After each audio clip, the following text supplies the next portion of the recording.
Matumaini yangu ni kwamba hu mweri wa afya, mpendwa msikilizaji, mahali popote pale unapoendelea kusikiliza na kutegea sikio sauti hii.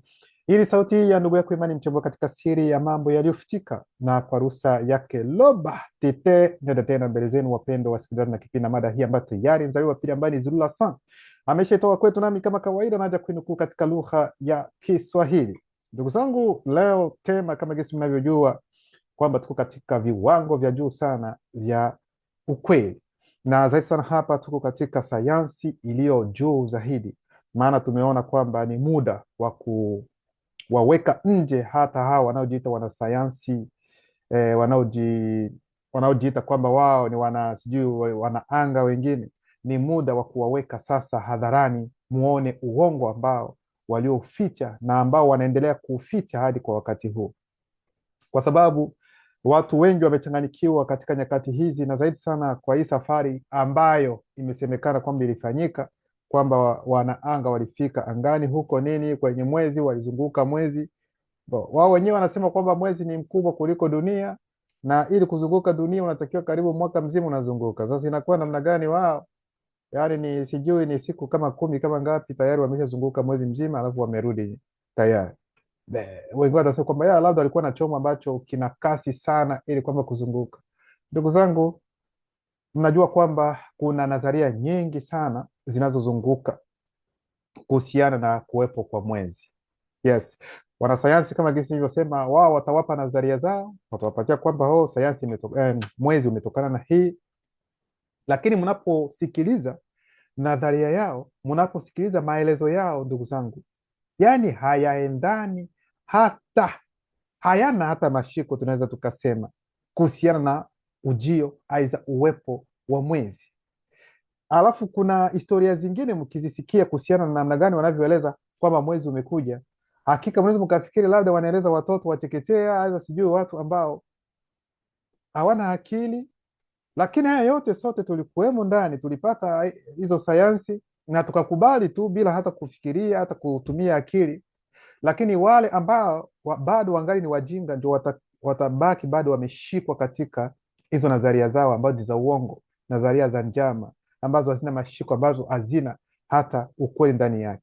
Wanapenda kueleza mambo ya uumbaji hata kwa namna yao wao ya sayansi. Sasa namna wanavyofikiri wao ndivyo wanavyokuja kueleza, na ili watu baadaye wapate kuchukulia kwamba huu ndio ukweli, wakati tunajua sisi ambao tuko katika hali inayoonekana kwa wale wanaoamini, tunajua kwamba ni Muumba ndiye muumba pekee wa kweli, na ndiye aliyeumba kila kitu hicho ambacho tunachoongelea zaidi sana kuhusiana na mwezi. Lakini inakuwa namna gani wale ambao hawamwamini hata huyo muumba wataleta nadharia yao ambayo haina hata mashiko, lakini wale wanaojiita kwamba wao ni Wakristo waumini walio wanaomwamini Mungu watakubali zaidi sana hizo nadharia za wanasayansi, za wanasiantifiki, za wanaanga, kwamba wanaongea ukweli. Lakini kweli kweli haya mambo ambayo tutaenda kuongelea hapa, mnafikiri kwamba mnaweza mkayapata katika hizo dini zenu? Aidha hawa wanaojiita wachungaji mpate kusikia yale ambayo mtasikia hapa kwa siku ya leo? Hao watu wanaojiita kwamba Mungu ameniambia, Mungu ameniambia. Mungu hawezi akakwambia kuhusiana hata na jinsi alivyoumba mwezi eh? Unakubali tu huu ujinga ambao wanasayansi wanakuja kuambia, na unakubali na wewe pia. Mnaweza mkaona maisha wengine, Mungu atakupatia gari, haleluya, pokea, huu unapokea. Lakini kuhusiana na swala la namna gani mambo yalivyotendeka, mwezi mkauliza na mwezi mkapewa, yaani ni kile ambacho mnajua kwamba kunatokea kitu fulani hapa, ndio mnaambia watu ili mpate pesa baadaye. Ndugu zangu, hapa ndipo mtakapoona kwamba kuna tofauti kati ya hawa wajanja na yule ambaye ni mwalimu pekee. Yeye anapokuja kuongea, anaongea na vidhibitisho, kwa sababu yeye anajua, aliona, alishuhudia. Sio kwamba ameambiwa na Mungu, aidha sijui alikuja akaona maono. Ni mambo aliyoyaona, aliyoyashuhudia mwenyewe wakati akiumbwa, kwa sababu mambo yote haya yaliumbwa ndani yake. Lakini tunaendelea. Kwa hiyo tunaongelea kuhusiana kuumbwa kwa mwezi, kuumbwa kwa mwezi. Lakini pia tutagusia mwisho mwisho kabisa, ikiwa kweli kweli wazungu aidha hata wa China, kwa sababu nao pia walikuja, waliingia katika keki hiyo ili nao pia wapate hata kipande. Je, nao pia waliweza kutembea juu ya mwezi au hapana? Yes, kwa sababu ni Wamarekani na pia Wachina nao pia, na tena walirudi kwa mujibu wao hii 2026 mwezi huo wa 4 kwamba wameenda na wamerudi. Je, haya mambo yote wanaowaambia watu, je, yana mashiko kweli kweli? Tutaenda kuyaona hayo yote.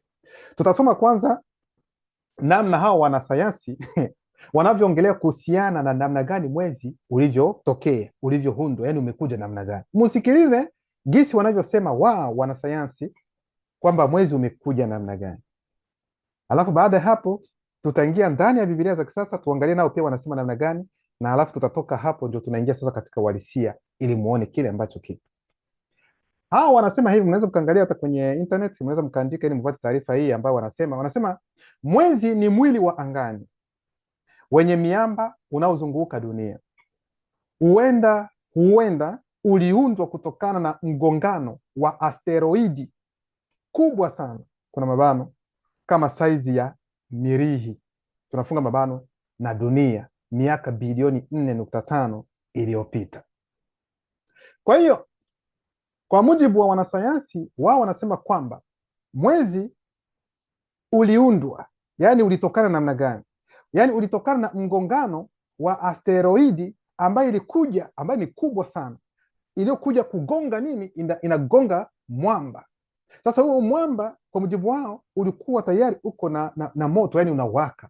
Sasa wakati ulipokuja kujigonga, ndipo hilo umbo la mwezi likaanza kujiunda kidogo kidogo, na ndipo mwezi ukaja. Hata mimi kuna mara hata nashindwa hata kueleza nieleze namna gani, kwa sababu historia mnaposikiliza gisi alivyo, hakika mnasema kwamba kweli tunatakiwa kuwa na hekima na busara ili kutokana na haya mambo. Sasa haya mambo ambayo wanaongea ni dhana tu, lakini uhalisia haupo na hawajaona, hawajakuwepo, lakini wanasema tu kile ambacho wao wanafikiri. Inakuwa namna gani tu, sijui asteroid ambayo itakuja, kuna mwamba mwingine ambao huko tu unazunguka, sijui huko tu nani katika ulimwengu, wanakuja kugongana, boom. Sasa hapo inapogongana na umbu inakuja tayari, inakuja sasa na umbu ya duara, na tunaona mwezi ndio huu, lakini wenyewe haung'ai, wao mwezi hauna moto, hauna hauwaki, yani ni giza tupu, yani tuseme hakuna chochote kwa mujibu wao. Tunaenda polepole, tunaenda polepole. Alafu wanaendelea kusema kwamba mabaki ya mgongano huo yaliungana na kuunda satelite yetu ya asili, yani mwezi. Satelite yani hayo mabaki yaliyogongana hayo ndio yalifanya nini? Yani yaliyojigonga au mabaki hayo ya kugongana huko yaliungana pamoja, sijui yalifanya namna gani, na kuunda hiyo satelite ambao wanasema yani kuunda huo mwanga ambao sio mwanga, au wanasema huo mwezi ambao mnaouona kwa wakati huu. Ndio maana nawaambia kwamba ndugu zangu, hapa haina haja ya kwenda kwenye vyuo vikuu gisi wanavyoita, kwenda university za nini kusoma sana mambo ya sayansi ili kujua kwamba huu ni upuuzi mtupu. Ndugu zangu, haina haja ya kwenda wapi, haina haja ya kusema kwamba mimi si msomi, mimi sijawahi kwenda sehemu, labda wanachokiongea ni hivyo. Wao walifanya mambo yao wakati ambapo watu walio wengi katika dunia hii walikuwa bado wajinga sana. Sasa wanapoongea kitu tu, wanapoonyesha, watu wote watakubali kwa sababu wako katika kipindi cha ujinga. Sasa ikiwa ukweli umeingia na maarifa yameshaanza kuja, ndipo watu wanapata muda wa kutafakari. Hivyo ndivyo walivyokuja tena kutuvamia na kutuingiza kuhusiana na huyu Yesu wao. Hivyo hakuna tofauti. Wataunda vitu vyao huko, alafu watakuja kuambia alikuja, alikufa msalabani, alifanya hivi, na watu walio wengi waamini wanakubali hadi muda huo. Hivi ndivyo wanavyofanya, hivi ndivyo wanavyoendelea na watu wanaamini. Kwa hiyo kwenye upande wa dini wanaamini vyao huko, kwenye upande wa wanasayansi wanaendelea kuamini, kwa sababu ulimwengu wa giza la kichawi ndivyo ulivyofanya. Uliwagawa katika vipengele mbalimbali. Nyinyi wanasayansi muongee hili, nyinyi wanadini muongee hili, na nyinyi wengine muongee hii, ili kuwachanganya. Ukitoka huko kwenye uongo, ndio maana dunia yote, mambo yote uongo mtupu. Yani mambo yamebadilishwa, yani kile ambacho utakuta, kwa mfano kile ambacho kiko hivi kinasemekana tofauti, kwa chochote ambacho kiko tofauti kwa wakati utakuta yani kile ambacho unasikia kwa wakati huu kwa wingi kabisa ni uongo, lakini utofauti wake ndio utakuwa umefichwa baadaye. Kwa hiyo muwe makini sana ndugu zangu wakati mnaposikia mambo kama haya.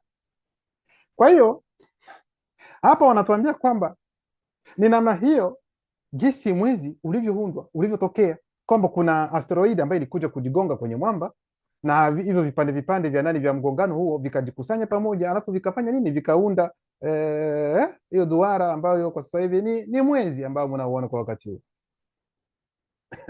Hao ni wanasayansi. Mkienda sasa pia ndani ya Biblia za kisasa watawaambia kwamba huyu wanayeita Mungu, Mwenyezi Mungu, Yehova Elohim Shaddai Adonai Yahweh, kwamba yeye pia aliumba mwezi. Ni vema mtu kusema kwamba umeumba mwezi, lakini hamwezi mkasoma sehemu ambapo yeye mwenyewe anaeleza kwamba ni namna gani alivyoumba mwezi, kwa sababu alisema na iwe mwezi aza iwe mianga na ikatokea. Sasa ulifanya namna gani ili kwamba huo mwezi upate kutokea? Na ndio maana Wakristo walio wengi hawana maarifa, hawana taarifa kuhusiana na namna gani mwezi ulivyoumbwa. Sasa taarifa ambazo wao wataziweka akilini, aidha katika ufahamu wao, ni zile taarifa ambazo zinatoka wapi? Kwa hao wanaojiita wanasayansi, hao wanaojiita wanaanga. Sasa wataongea hicho na wao wataweka akilini na kusema kwamba hivi ndivyo mwezi ulivyoumbwa, lakini waulizi Mungu wao aliwaambia namna gani kuhusiana na namna gani mwezi ulivyoumbwa, hawawezi wakapata taarifa, kwa sababu soma Biblia yote mzima, hakuna maelezo Mungu alifanya nini. Anaposema kwamba na Mungu akaumba mwezi, sawa, ni vema ukusema kuumba. Sasa uliumba namna gani? Hakuna maelezo yoyote ambayo unaweza ukayaona. Sasa ndio maana mkienda katika kitabu cha Mwanzo ndani ya Biblia za kisasa sura yake ya kwanza mstari wa 14 anasema hivi: Mungu akasema, mianga na iweko angani, itenge mchana na usiku, ionyeshe nyakati, majira, siku na miaka. Kwa hiyo Mungu aliongea, Mungu alichukua, akafungua mdomo wake, akazungumza, akasema kwamba kuwepo na mianga, na hiyo mianga itenge mchana na usiku. Kwa hiyo kuna wakati ambapo Mungu alichukua muda wake ili kuongea, kwa sababu kabla ya kuongea alikuwa kimya, alikuwa haongei. Sasa ikafika wakati ambapo ataongea ili kwamba hivyo vitu vianze kutokea. Mstari wa 15 hadi 18 wa Mwanzo sura yake ya kwanza anasema, na ingae angani na kuiangazia dunia, ikawa hivyo. Basi Mungu akafanya mianga miwili mikubwa, ule mkubwa utawale mchana na ule mdogo utawale usiku. Akafanya na nyota pia. Mungu akaiweka, kwenye mstari wa 17, Mungu akaiweka mianga hiyo angani iangazie dunia. Inapenda kumaanisha kwamba Mungu wakati alipoumba hiyo mianga miwili hakuiumba angani, aliumba sehemu fulani, alafu baadaye sasa akachukua hiyo mianga akaenda sasa kuiweka angani. Sijui kama naelewa vizuri. Hivi ndivyo ilivyo, sio kwamba mimi nabadilisha za namna gani. Akaiweka angani. Sasa baada ya kuweka angani akasemaje? Mstari wa 18, ipate kutawala mchana na usiku na kutenga mwanga na giza. Mungu akaona kuwa ni vyema. Kwa hiyo Mungu akaona sasa, baada ya kuweka mianga hiyo angani, kwamba ni kitu kizuri alichokifanya, kwa sababu ni baada ya kuweka inaangaza na angalia, akasema wow, iko sawa. Kwa hiyo kabla ya hapo Mungu hakuwa anajua kama ni kitu chema, lakini baada ya kuweka ndipo akaona, akasema kwamba wow, haya mambo yako vizuri. Kwa hiyo tumeona kwamba Mungu aliumba mianga hiyo, lakini hajawaeleza alifanya namna gani ili kuumba mianga hiyo. Nafikiri hapa sijakosea na siwezi nikakosea, nawaambia kile ambacho kipo. Wanasayansi wao wanasema kwamba ni mgongano kati ya asteroidi kubwa sana na mwamba viligongana, alafu mabaki yakajiunda yakawa mwezi. Wao wanaeleza vyao, ingawa hakuna mantiki, lakini angalau wao wanasema. Wakristo wana Biblia, mtuambie Mungu wenu alitengeneza mwezi namna gani? Hamwezi mkaeleza chochote. Ndio maana kitabu cha Zaburi sura ya 136 mstari wa 8 hadi 9 anasema, jua liutawale mchana, kwa maana fadhili zake zadumu milele. Mwezi na nyota vitawale usiku, kwa maana fadhili zake zadumu milele. Kwa hiyo tena hapa Mungu hajawaeleza alifanya namna gani ili kuumba hiyo mianga. Ndugu zangu, wanasayansi pia nao pia wanaongea mambo wasioyajua, wanaongea mambo ambayo hayana mantiki ndani yake. Kwa hiyo yote niliyoanza kuyaongea ulikuwa ni utangulizi.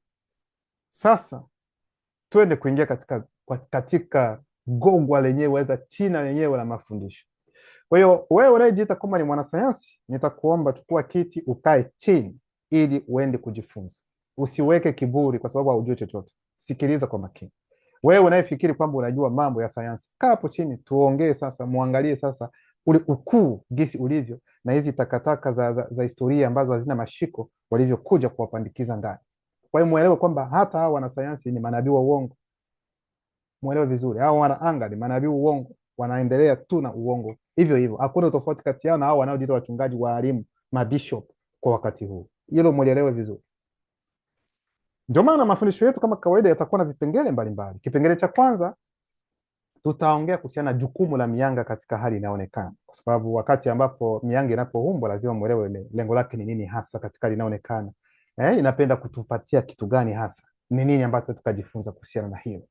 Tunaenda ndani ya Karata Dimsi, kitabu cha maajabu, katika kitabu cha Ebotedi sura yake ya kwanza mstari wa 48 hadi 51. Inaanza kusema hivi: Tete kwa udhihirisho wa mapenzi yake alitangaza tena na kusema. Tete anatangaza kwa udhihirisho wa mapenzi yake, kwa sababu Tete ana haja ya kuongea pup direct. No. Tete kwa udhihirisho wa mapenzi yake alitangaza tena na kusema, na ziweko bahari za mianga, na ziweko bahari za mianga katika eneo la pazia kuu linaloonekana. Hapa hatujaanza kuongea kuhusiana na anga za mbingu. Hawezi ukaongea mbingu wakati uumbaji wa mbingu bado hujatokea. Ndio maana inaitwa ni eneo la pazia kuu linaloonekana. Lakini hivi mnaelewa vizuri, tunaenda polepole. Na ziweko bahari za mianga katika eneo la pazia kuu linaloonekana, lililokusudiwa kufanya harakati ya utengano kati ya mchana na usiku. Yes, mwendo wa utengano kati ya mchana na usiku. Mstari wa 49, kutumika kama ishara zinazokuja kwa ajili ya migawanyiko ya muda, kwa matukio ya ulimwengu wote na mabadiliko ya kiontolojia, kuna mabano, utafiti wa tabia za kawaida kwa kiumbe kama vile uwepo, tukio, kipindi, wakati uliopita, tunafunga mabano wa viumbe, na mudima bambe we, yani roho msimamizi wa jua, kuna mkato, mudima bambe modi, roho msimamizi wa mwezi wa ajabu, tunafunga mabano, kuna mkato, bamuloloma, yani malaika 7 wanaojulikana kwa jina la ngengeti, yani roho za nyota, roho katika uso wa fahari za ng'ombe dume, roho katika uso wa simba, roho katika uso wa dubu, roho za vita zilionekana na kujiweka katika mwendo kwenye nafasi zao kulingana na sheria iliyowekwa na Iyala Tete. Tunasimama hapo kwanza, halafu tunaingia ndani, ndugu zangu. Loba. Kwa hiyo hapa wanaanza kutueleza kwamba ni udhihirisho wa mapenzi ya Tete uliotangaza kwamba ziwepo bahari za mianga katika eneo la pazia kuu linaloonekana. Sasa hayo mambo yalitendeka namna gani ili sasa mambo yaanze kuhundu? Tunaendelea ndugu zangu, na kwamba vitakuwa vituo hivi vya bahari za mianga kama vituo nyeti vilivyowezeshwa kutoa mwanga unaoeleweka juu ya dunia, na kwamba ilitendeka hivyo.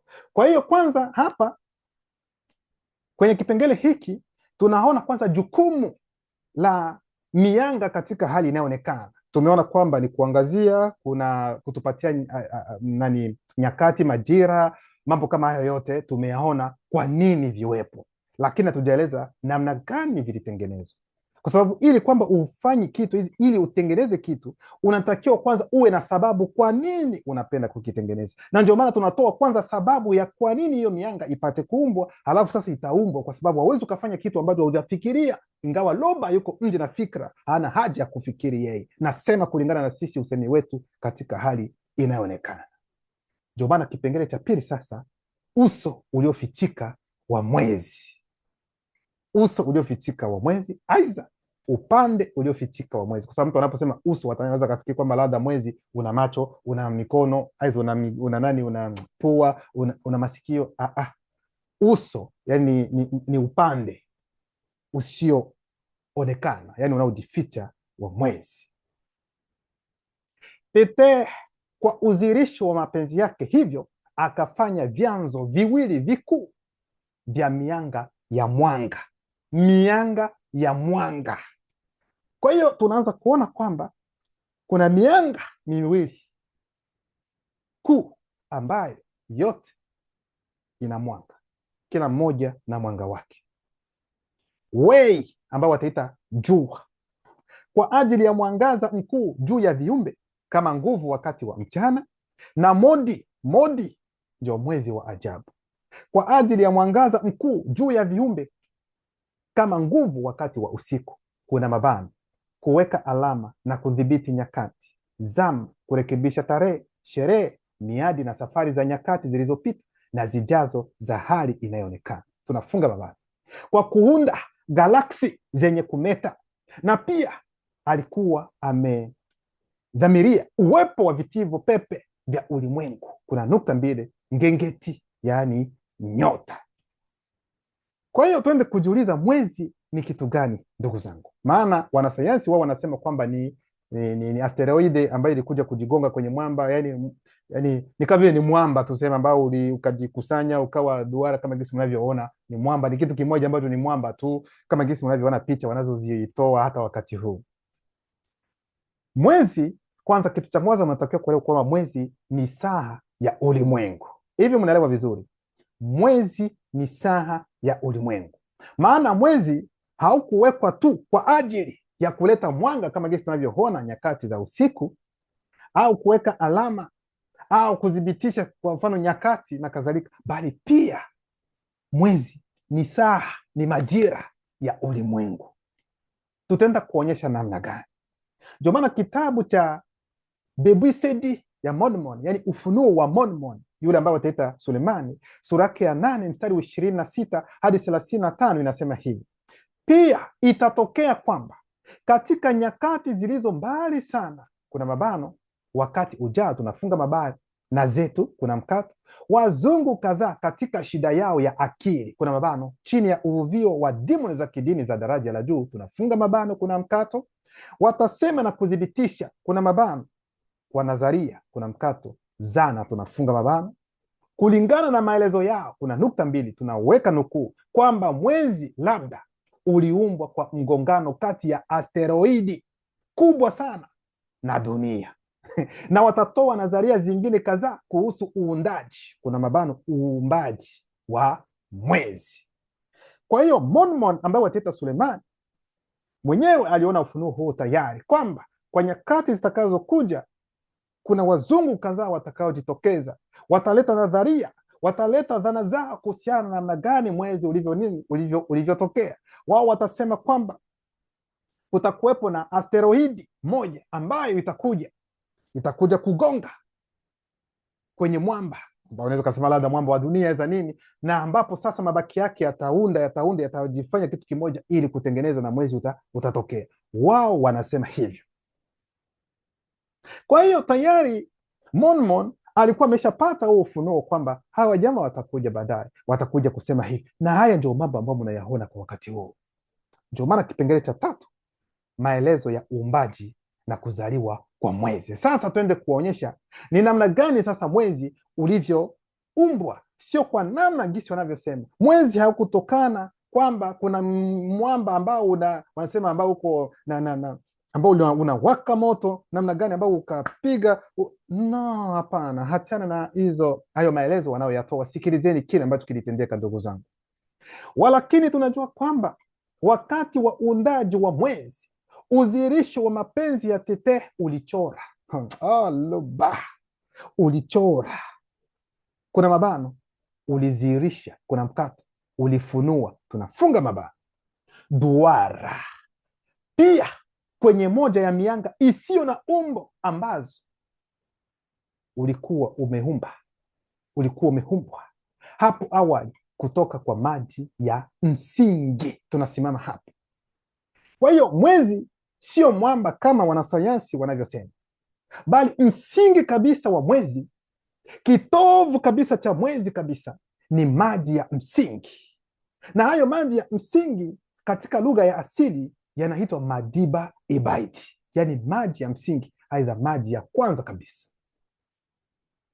Na ni katika maji hayo ambapo pia hata malimwengu yote ambao wataita multivers yaliumbwa. Sikilizeni kwa makini, hayo maji hayana uhusiano wowote na maji ya bomba, ya mito, ya bahari. Hapana, ni aina nyingine ya maji, kwa sababu ukisema kwa mfano uingie katika maji hayo unapotea, unaisha, yani unaangamia, niseme kama uangamia, yani kama hiyo hujawahi kuwepo. Hilo ndio jambo ambalo mnatakiwa kulielewa. Ni maji, ni aina nyingine ya maji, kwa sababu vitu vyote vimetokana na maji hayo. Hilo mnatakiwa kulielewa ndugu zangu. Sasa wanawambia kwamba Loba kwa udhihirisho wa mapenzi yake, sio kwamba Loba ndio alichukua sijui nini akakochora. Loba hana mikono, kwa sababu yeye si mtu. Hilo mlielewe vizuri. Kwa hiyo udhihirisho wa mapenzi ya Loba ndio uliochora ndani ya hayo maji ya msingi ambayo ni Madiba Ibaidi, akachora duara. Sikilizeni kwa makini. Hiyo duara ni katika lengo la kuanzisha sasa namna gani tutapata umbo la mwezi. Hivi mnaelewa vizuri ndugu zangu? Tuko pamoja. Sasa kwa hiyo ili kwamba hata malimwengu yapate kuumbwa, ni katika hayo maji tu ambapo kuna miduara ambayo ilichorwa ya kutosha, mamiliati na mamiliati ya miduara, ili kwamba kupate kuwepo na malimwengu mbalimbali. Ili mlielewe vizuri. Tunaendelea kusoma. Udhihirisho wa mapenzi ya Tete hivyo ulichora, kuna mabano, kama ilivyo kwa dunia na jua, tunafunga mabano, miduara kadhaa, kuna mabano, wakati wa uundaji wa mwezi, tunafunga mabano, ya ukubwa tofauti, kuanzia mdogo hadi mkubwa zaidi, ambayo ilirundikwa moja juu ya nyingine, kuna mabano, kwa upana. Kwa upana maana yake ni nini? Yaani tunawaambia, tumeshaona kwamba kwanza kulichorwa kwenye hayo maji ya msingi ili kupata umbo la mwezi, lakini pia ndani sasa ya hiyo duara ya mwezi tena kuna miduara nyingine ambayo ilichorwa ndani, ilitengenezwa, ilichorwa ndani. Hivyo mnaelewa vizuri, ili kuonyesha kwamba mwezi una tabaka mbalimbali, yaani mwezi una vipengele mbalimbali, mwezi una malango mbalimbali ndani mwake ili kuufikia. Hivi tunaenda polepole, na kama gisi ulivyo hata mwili wa mtu, ngozi, kutoka ngozi hapa huwezi ukaingia moja kwa moja kwenye mfupa. Kuna tabaka mbalimbali ili kufikia kwenye mfupa. Ndivyo hata mwezi ulivyo, ndivyo hata dunia ilivyo, ndivyo hata jua lilivyo. Ndugu zangu, tunaenda polepole, mtaenda kuelewa mambo ambayo hujawahi kuyaelewa na kuyasikia kwa siku ya leo. Sasa kwa hiyo nikupenda kuambia kwamba mwezi ni duara, dunia ni duara, jua ni duara. Je, nyota ni duara? Alama ya kuuliza. Mafundisho yatakuja nayo likiruhusu, tutaongelea kuhusiana na namna nyota zilivyoumbwa. Siwezi nikawapatia uonjo wenyewe hapa kuhusiana na nyota, kwa sababu ni mambo mengine ambayo kweli mutasikia, mtasema haya ni ufahamu mwingine. Tunaendelea ndugu zangu, pole pole. Kwa hiyo mwezi unatupatia alama moja kwa moja kamili kwamba wenyewe ni duara, na sio kwamba labda ulijigonga ili kwamba uwe duara. No, kulichorwa kitu, kulichora duara kwenye maji, kwa sababu mwezi umetokana na maji ambayo ni Madiba Ibaidi, maji ya msingi. Na hivyo ndivyo dunia ilivyo, na ndivyo jua lilivyo. Sasa mwezi ni duara tayari, dunia ni duara kama gisi nilivyosema, sawa? Ndio maana mkichukua, mpime kuchukua hata kokoto, mutupe ndani ya maji mengi sana, mtaona kwamba kuna miduara ambayo inajitoka kama duara, inaenda hivi chup chup chup chup chup chup chup chup. Mnaweza kuwa katika ziwa, hata na tuseme nini, wanasema nini, swimming pool kwa mfano, dumbukiza tu kokoto, hata kokoto tupu ndani, mtaona kwamba kutakuja miduara miduara miduara miduara miduara. Kwa nini haiko square? Kwa nini duara? Kwa sababu ni alama za uumbaji, ni alama ambazo ziliachwa katika uumbaji ili kuonyesha kwamba mambo yote yalianzwa, yaliumbwa, yani ni duara, kama jinsi mnavyotakiwa kuelewa.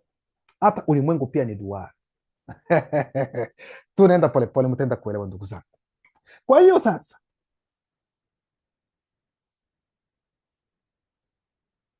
mwezi ni duara na maji hadi muda huu yanatuthibitishia kwamba uumbaji namna gani ulivyofanyika, uumbaji ulifanyika namna gani. Duara unapotupa nani, sio kwa bure uone miduara, ili hizo ni alama ambazo zilibaki tangu kwenye uumbaji wa kwanza kabisa katika nje ya pazia hii ambayo naweza nikasema. Kwa hiyo hicho kilikuwa ni kipengele cha tatu, kuonyesha maelezo ya uumbaji na kuzaliwa kwa mwezi. Labda watu hawakuelewa vizuri, nitaanza kusema kwa haraka haraka. Mwezi ulitokana na nini? Udhihirisho wa mapenzi ya Luba ulichora duara katika maji yale ya msingi ambayo inaitwa Madiba Ebaiti. Tayari mwezi umepata umbo la duara, lakini pia ndani ya mwezi huo kukachorwa tena miduara mingine, ili kwamba hiyo miduara yatakuwa ni malango tena ya mwezi huo, yaani yatakuwa ni safu tuseme, ambayo inaunda mwezi, kwa sababu ili kwa mtu kuna mfupa, kuna nini, ngozi, kuna nyama, nini na nini. Hivyo ndivyo hata pia mwezi ulivyo. Sijamaanisha kwamba mwezi una nyama. Watu wengi watanielewa vibaya kwamba imani anasema kwamba mwezi ni nyama, ina mfupa. Mchukulie vizuri, kwa sababu najua watu gisi walivyo. Baadaye kesho kutwa wataanza kusema, watakata kidogo, sema imani amesema hivi. Sijasema hivyo mimi. Natoa tu mfano kama gisi ilivyo kwa watu, na hivyo pia kuna tabaka mbalimbali kuhusiana na mwezi. Sasa mwezi katika lugha ya asili inaitwa namna gani?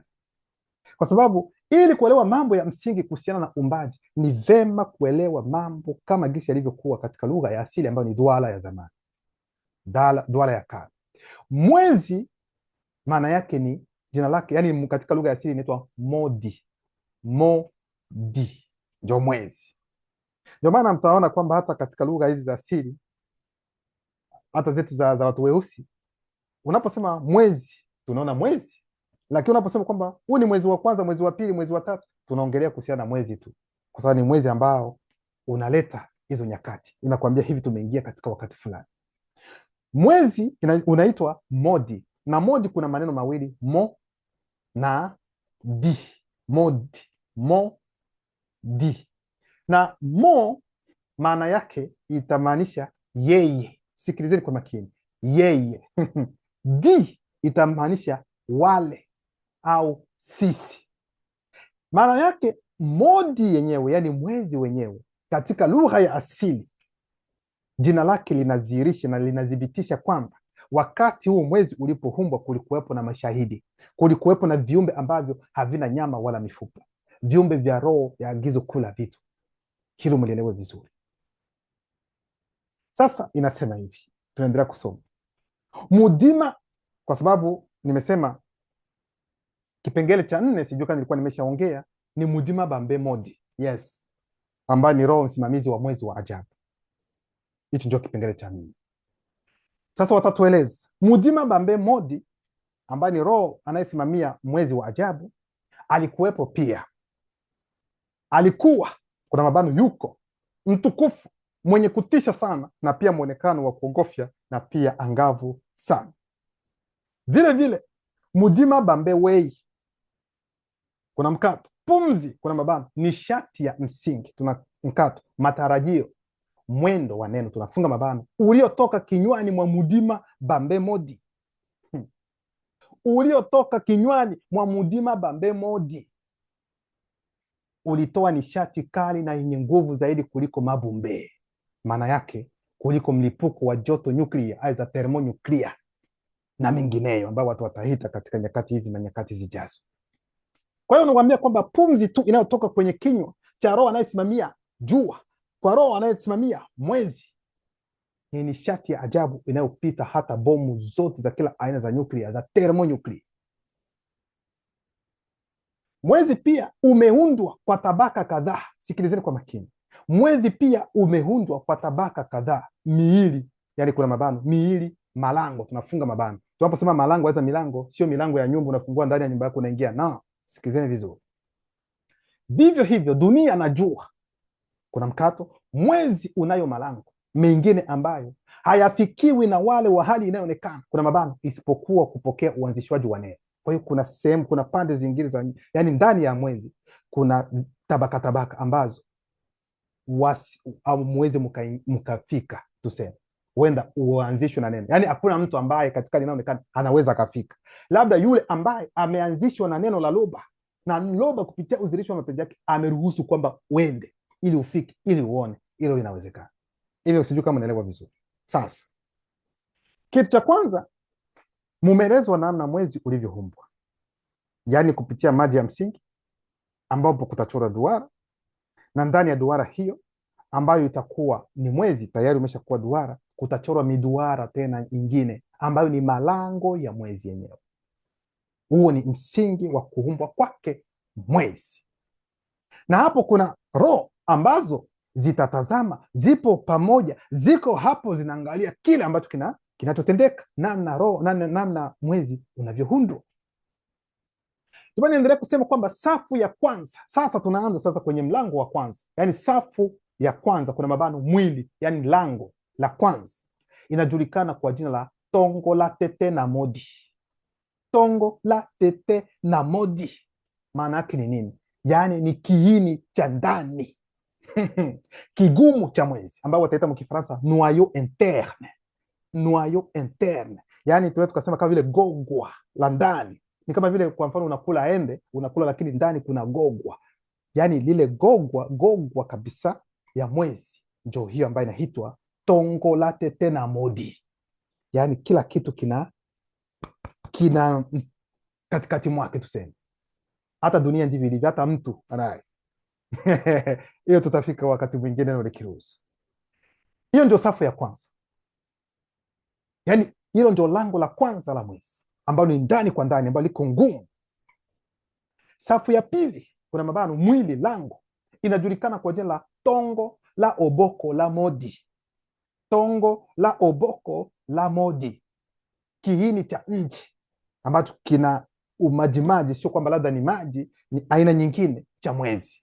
Ina maana kwamba tunaingia kwenye tabaka ya pili, yaani hii inakuja kufunika ile nani ya kwanza. Hivi sijui kama unaelewa vizuri. Sikilizeni sasa kitu ambacho walio wengi hawakijua. Mwezi pia una bahari ya moto. Aha, tunafika sasa kwenye ile raha yenyewe. Mwezi pia una bahari ya moto, kuna mabano magma.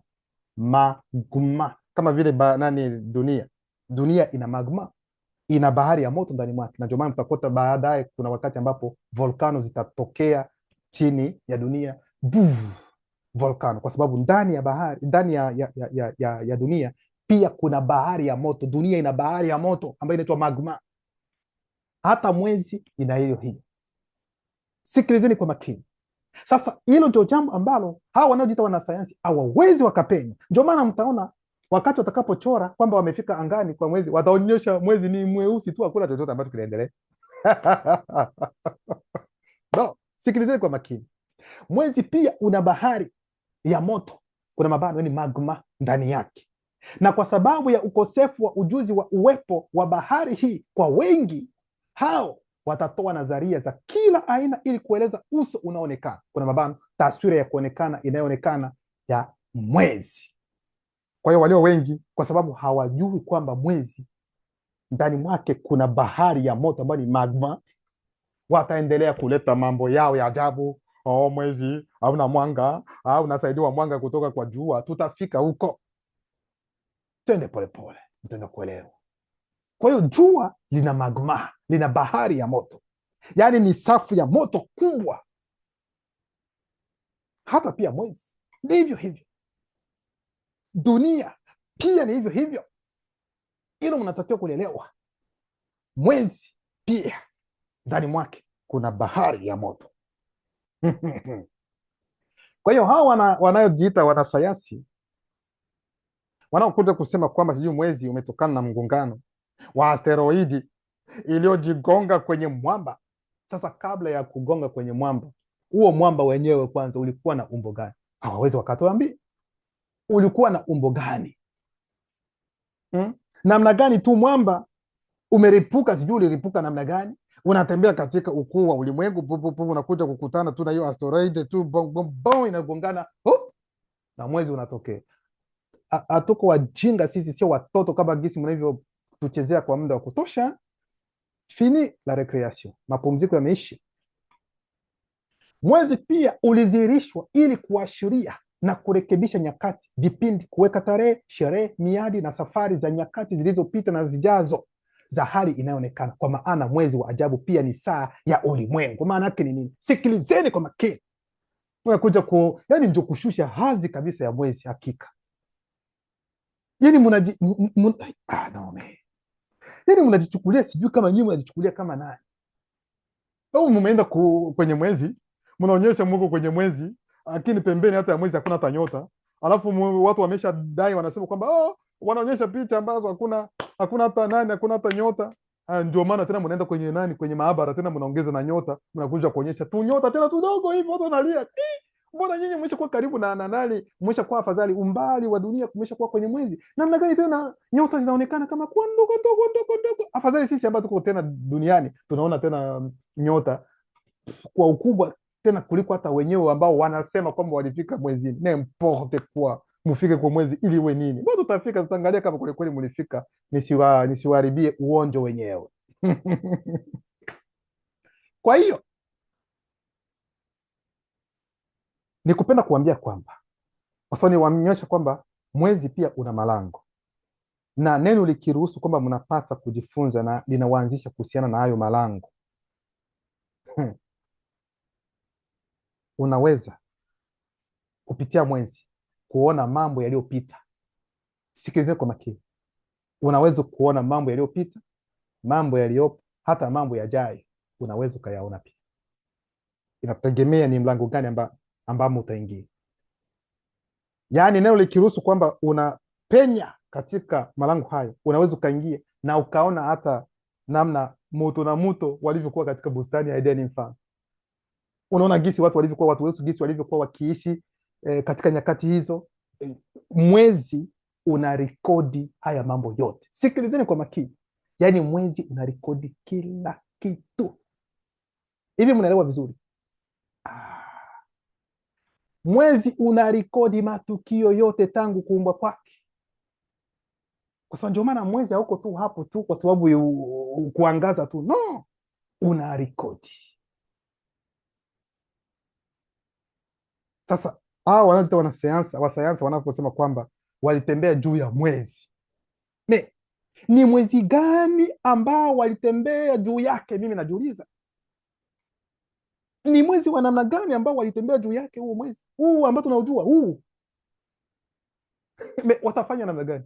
Wataanza namna gani? Watatoka katika dunia hii namna gani? Ikiwa mjue namna gani dunia ilivyoundwa, mtadanganywa tu na mtafikiri kwamba kwa kweli mtu anaweza katoka tu piu na anajiendea anaenda kwenye mwezi. Mwezi uko ndani ya ulimwengu. Hivi nyinyi mnaelewa kitu ambacho naongea? Tutafika huko. Wanasayansi watawaambia kwamba ulimwengu kwamba bado uko katika kujipanua. Utajipanua namna gani? Hapana, uumbaji ulitendeka, ulimalizika kitambo.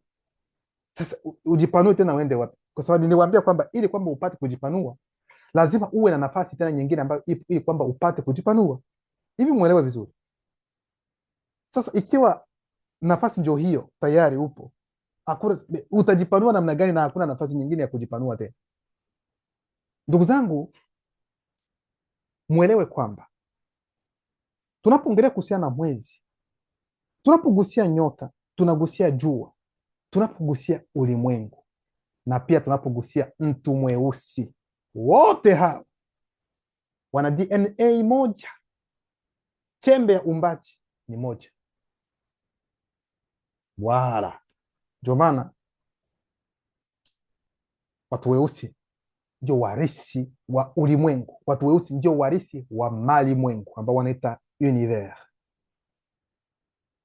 kwa sababu waliumbwa. Hayo mambo yote yaliumbwa kwa sababu ya mtu mweusi. Ndio maana nikasema kwamba ikiwa mnaona mwezi upo, nyota zipo, jua lipo, hakuna mtu ambaye anaweza kumtokomeza mtu mweusi katika dunia hii. Hata wachukue bomu zote za kila aina za nyuklia hawawezi wakamaliza mtu mweusi. Haiwezekani. Labda hivyo vikitoweka ndio mtu mweusi anatoweka. Najua ni nini ninachokiongea. Kwenye mafundisho ambayo yatakuja mtaenda kuelewa haya mambo ambayo naongea. Wao watasema kwamba walienda juu kwenye mwezi, wakatembea juu ya mwezi, maana wao wanasema kwamba mwezi ni mwamba, ndio maana watapanda juu. Lakini mimi nawaambia kwamba mwezi sio mwamba. Unaweza ukaingia ndani ya mwezi, wala unaweza ukaingia ndani ya mwezi, unaweza ukaingia ndani ya mwezi. Mwezi kama jinsi wao wanavyosema kwamba wanaenda juu ya mwezi. Angalia, mwezi ndio unaofanya sisi tukue na tuzeheke, ni mwezi eh? Maana unapolala usiku ni ndani ya usiku, ni katika usiku ndio watu wanakuwa. Hilo umeelewa vizuri, na inayofanya hivyo ni mwezi. Sasa mantiki inapenda kuonyesha kwamba kadiri unavyoendelea kusogea kwenye mwezi, kadiri unaendelea kuzeheka haraka. Hivi mnaelewa vizuri? Kwa sababu ili kwamba watu wasizeeke moja kwa moja pup, ni kwa sababu hiyo mionzi inatoka katika umbali ulio wa namna yake tuseme. Lakini pia tunajua kwamba jua, kuna ngao ya jua ya dunia iko pale. Hayo ni mambo mengine ambayo sio lazima niyagusie. Sasa kadiri mnavyo sasa hivi mnafikiri mnaweza mkafika hadi kwa mwezi kwa namna hiyo, kwa miili yenu ambayo mko nayo, alafu muingie humo na msifariki hata njiani, hamjafikia hata huko?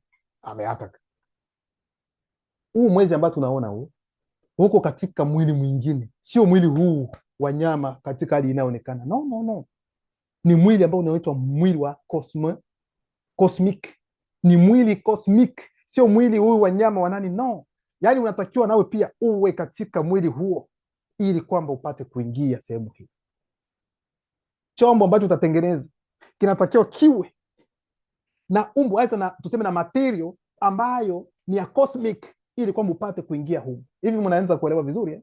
Sasa hizi takataka zao ambazo wanachukua, sijui wanachukua hiki wanatengeneza, sema tunaenda juu, kwamba wametoka duniani, wanaonyesha picha kwamba wanaangalia dunia iko hivi. Kuna picha nyingine leo nimeona wanaonyesha watu wako juu ya ndani ya dunia, kwamba angalia dunia iko duara, watu wako juu. N'importe quoi, hamna hata aibu kwa kweli, hamna hata aibu kabisa.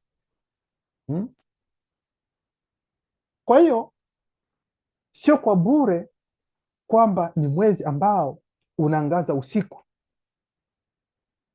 kwa sababu ni usiku ndio mtu anakuwa. Ina maana kwamba wakati ambapo mababu zetu zamani walipokuwa wakifikisha umri wa miaka hata 700, 900, ni kwa sababu mwezi ulikuwa unapunguza kasi yake. Hivi mnaelewa vizuri? Na wakati ambapo ilipobadilishwa kwa sababu ya uasi wa watu, makasi ikasukumwa umesha kuwa na miaka 60, nachoka 70, ishakuwa tabani hoi, ukipata neema ufikishe 80, 90, 100. Lakini zamani mtu ambaye ana umri wa miaka 100 bado angali kijana binti, miaka 100 ilikuwa zamani ni mwezi. Tunaenda pole pole. Kwa hiyo tutaenda kuonyesha pande zingine za mwezi ambazo watu hawazijui. Mfano, wanasayansi wataongelea kuhusiana na mwezi mzima. Mwezi mzima maana yake nini? Mnapoona mwezi wote, yani unawaka wote, sijui unaangaza wote kabisa, mnaona kabisa wote umeenea, alafu unaangaza wote, maana yake ni nini? Wanasayansi wao wataleta maelezo yao,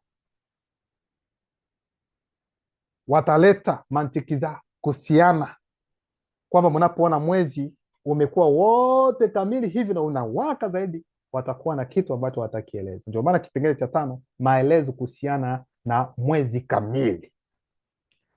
Wanasayansi wanasema namna gani? Kwa hiyo mnapoona kwamba mwezi kamili na unang'aa kabisa,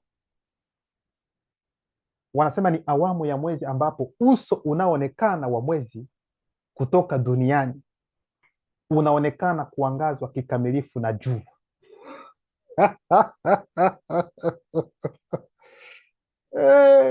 N'importe quoi. Yaani wanapenda kumaanisha kwamba mnapoona kwa mfano mwezi uko kamili kabisa, ina maana kwamba yaani mwezi umepiga kabisa, yaani umeenea kabisa kwenye uso wenyewe wa nani, wa mwezi. kwenye uso, yes, kwenye uso wa mwezi, yani jua limeenea kwenye uso wa mwezi kabisa. Hapo ndipo mnaona kwamba mwezi wote unaangaa. Ina maana kwamba jua limepika, liko kwenye kabisa uso wenyewe wa nini, wa mwezi. N'importe quoi, sio kweli. Ndio maana nawaambia kwamba sayansi ambayo tulienda kuifunzwa haina hata maana. Mengi tunadanganywa. Watasema kwamba ni jua linaloakisi mwanga wa nani, wa mwezi, yaani ni jua linalompatia nani, mwezi mwanga. Haya ni mambo ya wanasayansi. Mwezi una mwanga wake binafsi pekee, jua hivyo hivyo, na nyota hivyo. Kwa nini hamsemi nyota kwamba nao pia anaangazwa? Kwa nini hamsemi nyota, ikiwa kweli kweli mnakubali kwamba nyota zinang'aa zenyewe? Kwa nini inashindikana kwenu kukubali kwamba hata mwezi nao pia una mwanga wake?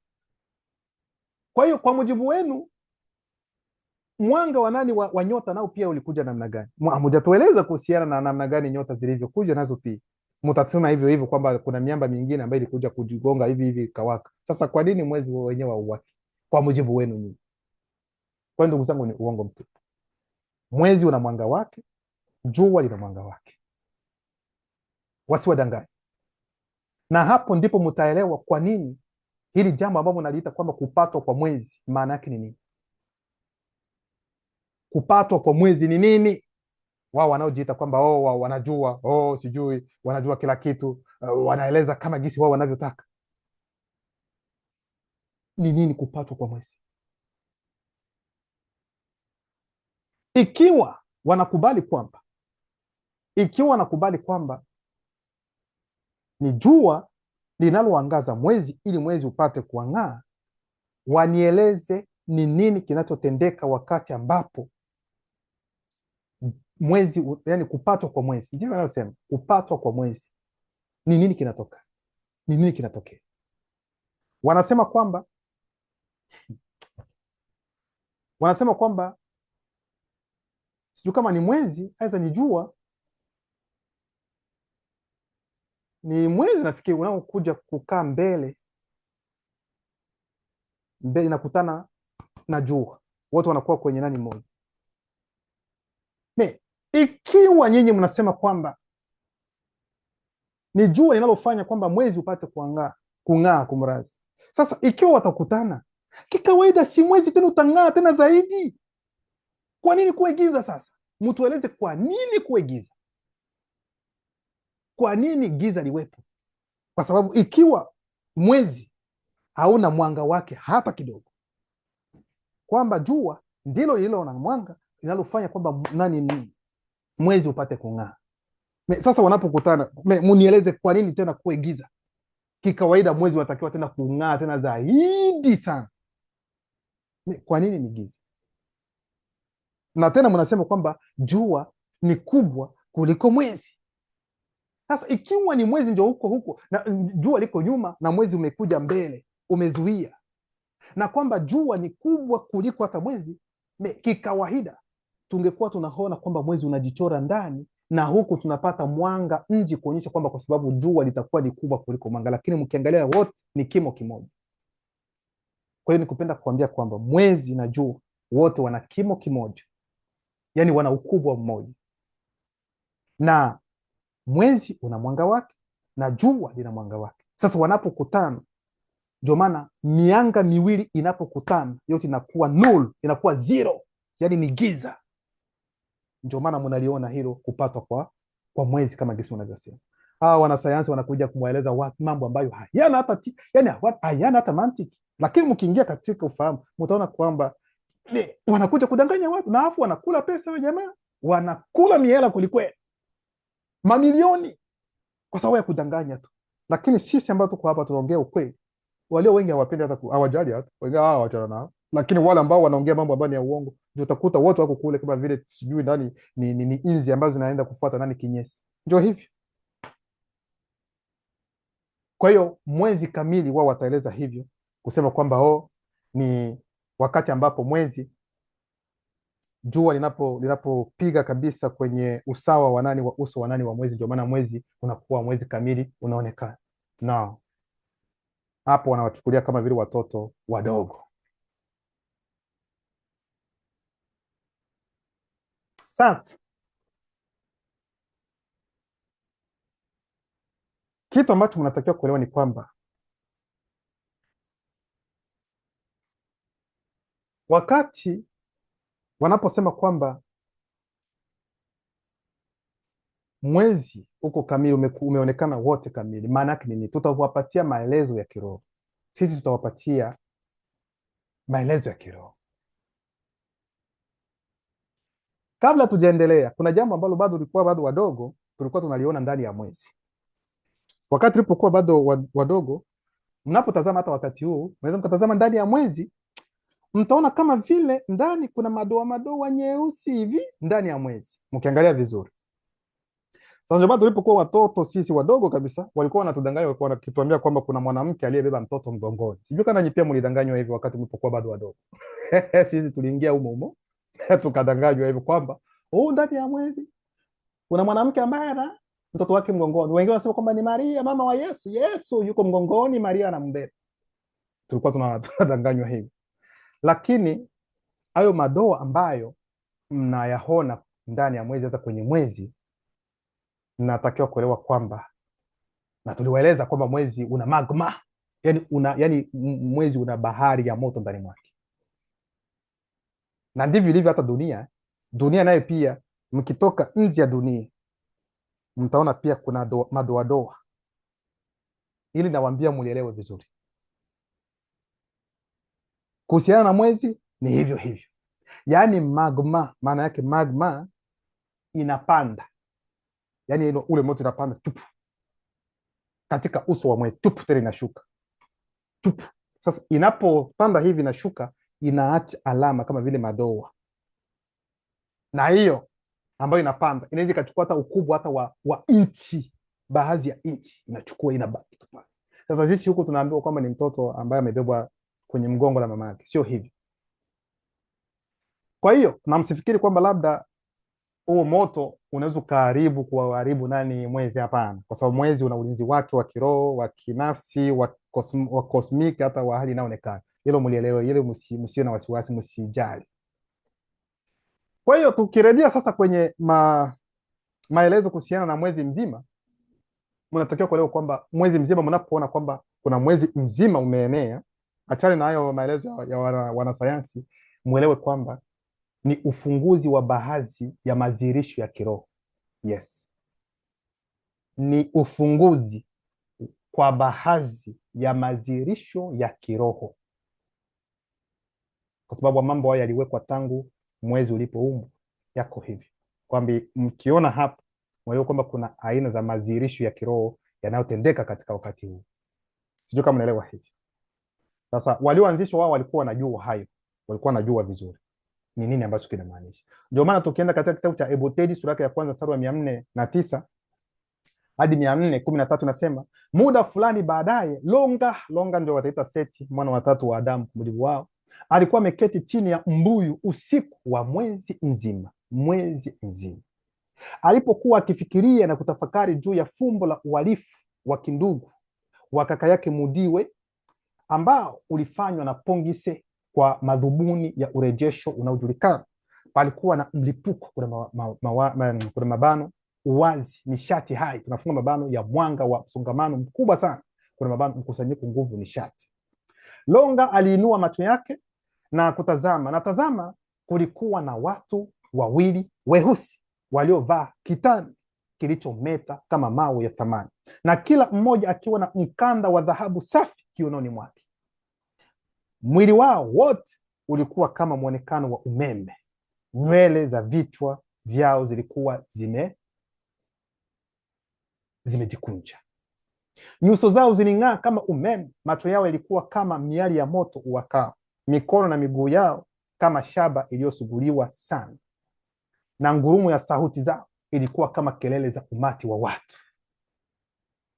Kwa hiyo kunapokuwa na mwezi kamili kama jinsi mnavyoona, yaani ni ufunguzi wa baadhi ya madhihirisho ya kiroho. Hayo tena tunayaona katika Ebotedi sura ya kwanza mstari wa 37 inasema hivi: muda mrefu baada ya matukio haya, usiku mmoja, mimi na mama yenu Muto tulipokuwa tumekaa wakati wa mwezi mzima chini ya mbuyu Mutatedi na baadhi ya bamululuma, yani malaika, mabaho, yani ofanim, benone musangisedi, yani Phoenix, bebute mudi, yani makerubi, vile vile sunga ambayo wataita Rafaeli, benengudi ambayo wataita Gabrieli, mene ambayo wataita Mikaeli, na mwaye ambayo wataita Urieli.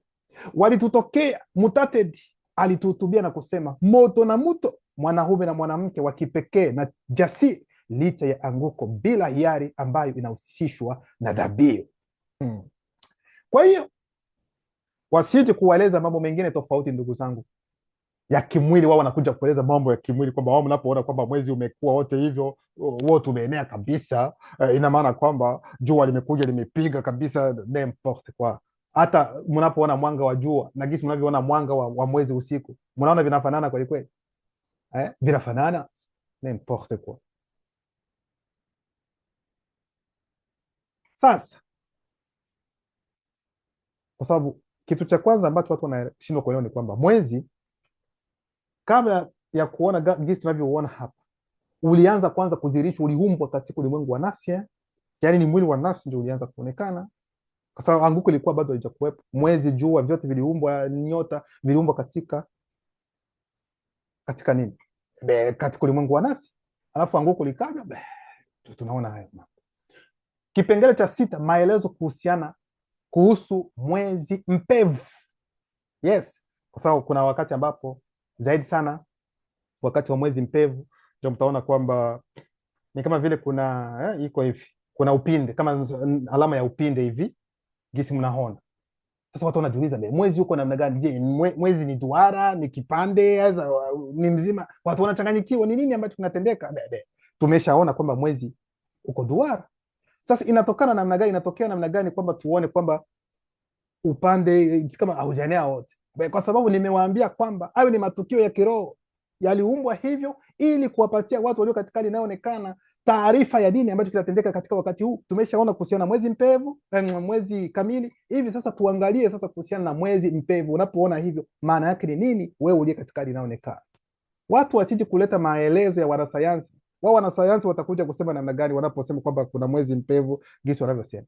Maelezo yao sio hayana hata mantiki. Watasema kwamba ni wakati ambapo jua halipigi kikamilifu mwezi mzima, yaani linapiga kwenye upande mmoja, yaani jua linapiga kwenye upande wakati mwezi unapopiga, hamwezi mkaona hata, hamuoni hata jua pembeni, aweza labda hivi labda inachomoza. Kwani wanadanganya hivi? Hapana, kweli. Basi maelezo kuhusu mwezi mpevu mtaenda kuelewa maana yake. Kitabu cha Dubise sura ya kwanza mstari wa 95 inasema, masaa ya uchungu, kuna mabano, huzuni, vurugu, hofu, wasiwasi yalipita duniani kwa ajili ya, tuna mabano, ufahamu wa kiroho, tunafunga mabano, wa ndugu zetu weusi wasioanzishwa na baadhi ya, tunafunga mabano, wanyama. Mwezi wa ajabu mwezi wa ajabu ulifunua upinde wake. Maana yake ni nini? Yaani mwezi unapofunua upinde wake utawakilisha kitu gani, ndugu zangu? Mkiona kwa mfano mwezi wanasema kwamba ni kipande, mwezi bado ni kipande, hujakuwa wote mzima. Maana yake ni nini? Maana yake mwanzo wa udhihirisho wa vita vya kiroho. Yaani hapo ndipo mwanzo wa udhihirisho wa vita vya kiroho unaanza katika ulimwengu. Hivi mnaelewa vizuri?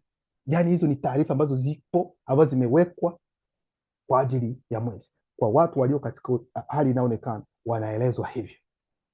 Hivi sio kama naelewa vizuri. Ni mwanzo wa udhihirisho wa vita vya kiroho. Ndio maana kuna wengine katika dini zingine kunapokuwa hiyo ndio sherehe zao zitaanza, aweza watafungua, watafanya mambo mengine, ni katika kipindi hicho. Muelewe vizuri. Kwa hiyo ni mwanzo wa udhihirisho wa vita vya kiroho. Kwa sababu haya mambo yanaendana na kiroho, hayatakiwi kuelezwa kimwili na hao wanaojiita wanaanga, wanasayansi. No, watu wachie, kwa sababu sio mambo yao. Hayo mambo hayajaja kwa ajili ya Big Bang, Big Crash. Big Bang imekuja, mripuko ambao ulikuja tu boom na dunia ikatokea, n'importe quoi. Nini kilichofanya huu mlipuko upate kuwepo? Nini kilichofanya kwamba Big Bang ipate kuwepo? Maana wanasema kwamba hakuna jambo bila sababu. Sasa sababu iliyofanya kwamba hiyo Big Bang ipate kutokea ni nini? Hawawezi wakatueleza. No, hayo yote tu ili kukwepa kukubali kwamba kuna muumba pekee wa kweli ambayo ni Robert. Wataendelea na mambo yao, ni nadharia za ajabu ajabu, zana za ajabu ajabu ambazo hazina hata mashiko, ili kupenya tu kukubali ukweli ambao upo. Kipengele cha 7 na ndio kipengele cha mwisho. Je, mtu alitembea juu ya mwezi? Alama ya kuuliza. Wakati huu Artemis kama wa pili wao tu wanasema walienda huko, wakaenda wao, wakwenda ndani ya mwezi au juu ya mwezi, walizunguka mwezi.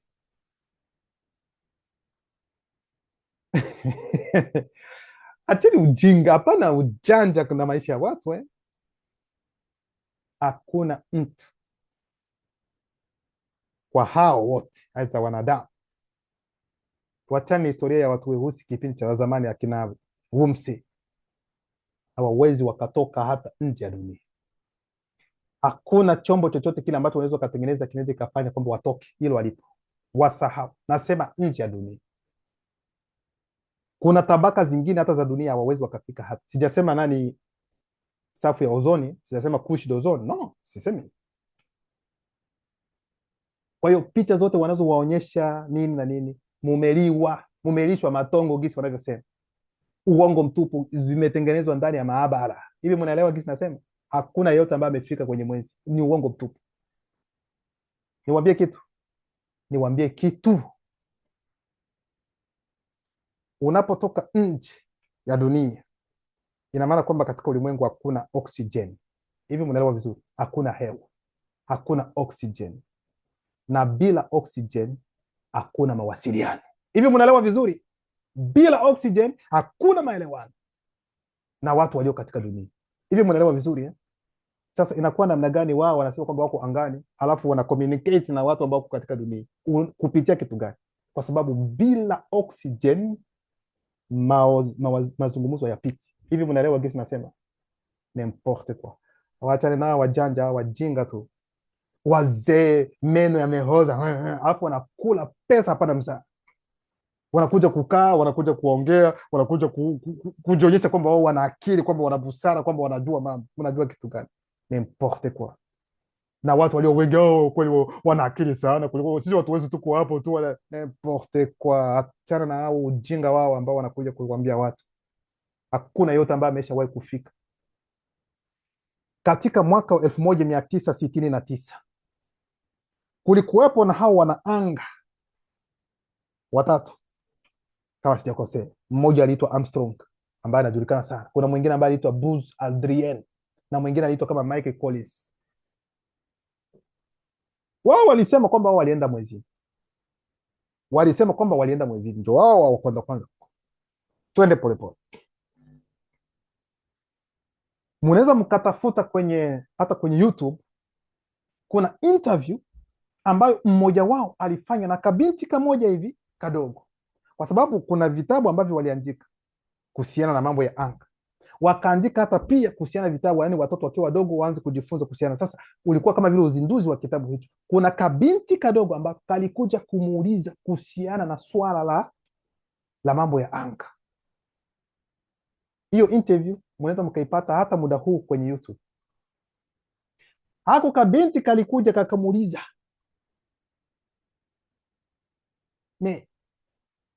kwa nini hakuna mtu tena ambaye ameenda tena mwezini, ambaye anaenda tena mwezini? Kwa sababu anajua kwamba ni kitambo waliwahi kwenda kwa mujibu wao. Sasa anamuuliza huyo, kwa nini hakuna mtu tena ambaye anaenda mwezini? Kwa nini? Mtoto anapenda kujua, binti anataka kujua. Sikilizeni jibu ambalo alitoa kati ya hao. Alijibu huyu binti, alijibu huyu mtoto kwamba kwa sababu hatujawahi kwenda huko. Sio mimi Tafuteni hiyo interview, ipo katika Kiingereza, ipo na katika Kiswahili ipo, katika Kifaransa ipo. kwa sababu hatujawahi kwenda huko. Maana yeye alipenda kuwa mkweli kwa mtoto, maana alimwona mtoto wao, mtoto mzuri, mtoto ambaye kweli ananyenyekea, anamuuliza swali, akaona kwamba hawezi akamdanganya mtoto, akasema kwamba sisi hata kwenda huko hatujawahi kwenda, tafuteni. Sasa baada ya yeye kusema hivyo, sasa kuna kuja sasa wale wananjama ambao wako nyuma, wanasema kwamba huyu jamaa anakuja kuharibu, wanakuja kutetea, kusema kwamba hakumaanisha hivyo, hakumaanisha kwamba hajawahi kwenda, wewe ndio unakuja kusema hajamaanisha, na yeye amesema pale. Wanakuja kutetea sasa, ili kwamba njama yao iendelee, waendelee kula, waendelee kuwadanganya watu kwamba hakumaanisha hivyo. Alimaanisha nini? Wewe ulikuwa ndani ya kichwa chake? Hatujawahi kwenda huko. Kuna mwingine ambaye, kuna mtoto ambaye wahi kumwambia kwamba hivi mna uhakika kwamba kwelikweli mlienda kwenye mwezi? Kama mlienda kwenye mwezi, Biblia hii uivuke. Ndio maana nawaambia mwe mnajielimisha pia, injapo kuna uongo wa kutosha sana, lakini kuhusiana na hili mnaweza mkachunguza haya mambo ambayo naongea yapo. Inakuwa namna gani mwaka 1969 walienda mwezini kwa mujibu wao? Sasa kwa wakati huu ambapo wameshakuwa na teknolojia imeendelea sana, hawaendi tena. Wanasema kwamba hao kwa sababu hawana pesa. Kikawaida wana pesa zaidi kuliko, ina maana kwamba wakati wa zamani walikuwa na pesa sana kuliko wakati huu. Tatizo ni pesa hizo, tatizo ni teknolojia. Teknolojia yao imeshaendelea kwa mujibu wao. Sasa inakuwa namna gani wewe? Sasa wana kwamba muda umeshaenda hapo, hata tudanganye. Wa China nao wakapiga cross, wakasema kwamba wameenda upande usioonekana wa mwezi. Nao pia wakaleta picha zao, taswira zao, kila kitu. Haya mambo yote Sulemani ambaye ni Monmon alikuwa tayari ameshayatabiri yote ambayo watafanya hata wa China. Yote yako ndani humu. Yalikuwa tayari ameshatabiriwa humu jambo, na tutayasoma. Nafikiri mambo ya kiroho ni mambo ya mzaa. Kwa hiyo ndio hivyo, hawajawahi kwenda. Hakuna hata mmoja ambaye ameenda hata mmoja.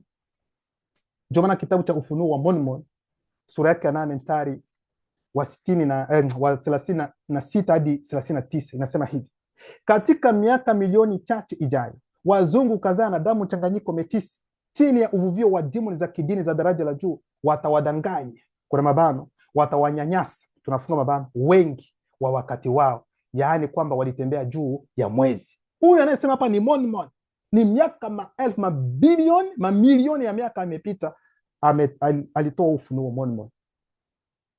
Watatumia uongo na kubuni, kuna mabano, kuonyesha picha za uongo za wazungu waliovaa suti ya anga, ndio yale mavazi ya wana anga kwamba narudilia tena watatumia uongo na kubuni, kuna mabano, kuonyesha picha za uongo za wazungu waliovaa suti ya anga wakitembea juu ya mwezi. Baadaye Milato Dibono ndio wanaoitwa wa China pia watadai kuwa wameenda kwenye upande uliofichika wa mwezi, ambapo watatoa picha zaidi za uongo na nadharia zisizo na maana. Sulemani Mormon alikuwa tayari ameshatabiri kuhusiana na kipindi hiki. Yamo humu ndani ya Karata Gibbs. Baadhi ya wazungu watatoa kila aina ya hoja za kipumbavu ili kufanya uongo wao ukubalike. Hivyo wengi wasio na maarifa na utambuzi wataamini upuuzi wao. Kwa hiyo wote wanaokubali kwamba kweli walienda, kweli walifika, walienda mwezini, hao wanaitwa yani watu wasio na maarifa yoyote, ambao wanaweza wakaamini huu upuuzi wao. Lakini mtu ambaye ana maarifa na anatafakari vizuri hawezi akakubali huu upumbavu wao ambao wanaendelea kusema. Kwa hiyo ndugu zangu, mwezi sio kama jinsi wanavyosema mwamba. Na mwezi uliumbwa, ulitokana na maji ya msingi, ambapo kulichorwa duara, alafu ndani ya duara hiyo ambayo tayari tumepata mwezi umbo lake, tena ndani kukachorwa miduara mingine ili kupatia tabaka mbalimbali za mwezi, ambapo tukaona na ndani ya mwezi kuna kuna bahari ya moto. Nafikiri kwa wanasayansi watasema kwamba ikiwa huko nasema kwamba hakuna oksijeni. Ni kweli hakuna oksijeni. Sasa inakuwa namna gani kwamba huo moto upate kuwaka? Unawaka namna gani? Kwa hiyo nanyi pia mnaamini, ikiwa mnajua kwamba ndani ya ulimwengu hakuna hakuna oxygen. Sasa inakuwa namna gani hivyo vyombo ambavyo mnaenda navyo huko vinaonyesha kwamba nyuma vinawaka? Kinachofanya kwamba iwake ni kitu gani? Kwa sababu bila oxygen hakuna moto, bila oxygen hakuna moto ambao unawaka. Hata moto ambao unaowasha ndani ya nyumba yako unawaka kwa sababu ya oxygen. Bila oxygen hakuna moto ambao unaweza kuwaka. Hivi tunaelewana vizuri? Sasa wa kweli unawaka namna gani wakati unapokuwa huko ndani ya ulimwengu unaonyesha kwamba chombo chenu kinakuja kinawaka, kinaanza kuwakia wapi? Kwa sababu hakuna oxygen ambayo inaweza ikafanya kwamba moto wake. Mwalimu ni mmoja tu. Doba kiruhusu, tunakuja na kipindi cha kuonyesha namna gani nyota zilivyoumbwa. Je, nyota zina umbo gani? Duara hasa nini? Kwa sababu watu wanachora nyota katika ni nini hasa nyota, na baada ya hapo tutamaliza na jua, ili mjue kwamba ukweli uko hapa. Mwachane na hizo historia zote, kaeni chini mjifunze, maana tunaye mwalimu pekee Zulula 100. Loba anaendelea kujitukuza.